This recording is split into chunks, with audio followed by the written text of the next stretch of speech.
घर भितर महिला मृतदेह उद्धार स्वामी को अटक रखी पुलिस। एभली घटना बलांगीर जिला मुरीबाहाल थाना अंतर्गत मालिसिरा पंचायतर डंगाबांजी गांव में देखा मिली।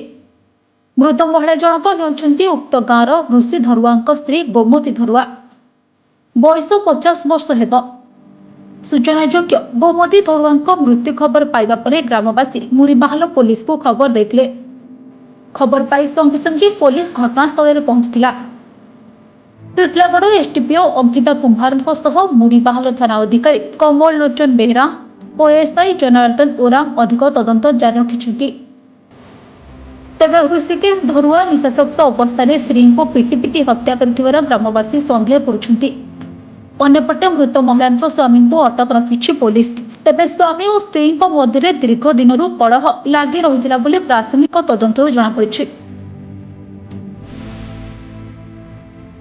Balangir Satyajit Shadangi Nilambar Behera report Odisha news.